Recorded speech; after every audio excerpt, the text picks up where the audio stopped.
Yan, medyo maliwanag na. Ayan, so bubuksan na natin para makita natin yung binili nating ibon. Kakatel? Tama ba? Kakatil. Kakatel.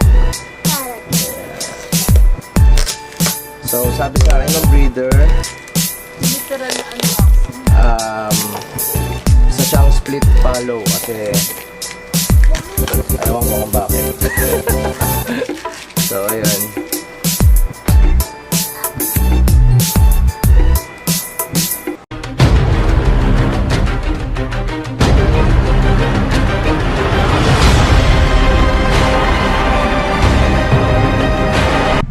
Hello, what is up mga kaibigan? Ngayon nakabili na tayo ng kakatil na hand feed.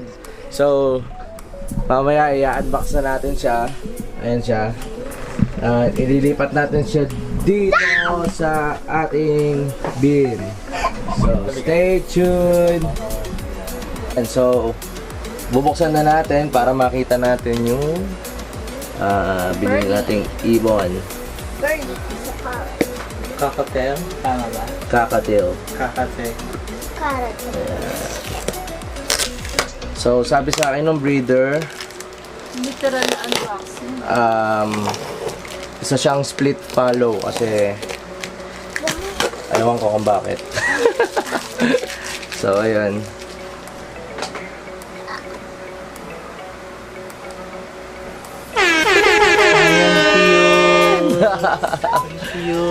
So ayan siya. Lapit mo sa camera. Ayan, ayan. Di ba? Lapit mo pa. Dinig ka dyan. Uy, nawala yung... Ay, So na-handfeed na siya kanina nung binili namin siya sa, ayun, nung kinuha namin siya sa breeder. So ayun siya. Ay, mali. Ayun pala yung camera. Ayan. Hello. Huwag mong tutukan na ngayon, love. Baka... Hello. Hello. So, naiilang siya kasi, syempre, lilipat na natin siya dito sa kanyang bin. Diyan ka muna. So, pangangalanan natin siyang Nobi. that was legitness. Ay, Nobi. Tulong ka naman sa kanila. Nobi. So, wala palang butas. Kailangan pala butasan to, no? Yup. So, Huwag yan. Yung bukas na lang yung butasan mo. Hindi na pa naman lilipad din, di ba? hindi. Di siya makahinga. Hello. Sa taas. Nakita ko ni sa tablet ko yung ABCD. Pop, pop, pop. It's split.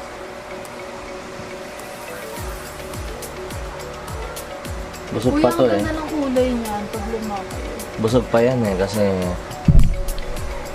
ano, Anong tawag sa ganito niya? Yung crop. wrap? So, ayun guys, baka ma-stress masyado yung ibon natin kaya tatago na natin siya sa kanyang cage muna for pangsamantala.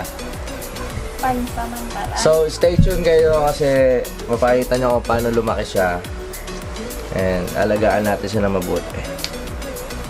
Bye! Yung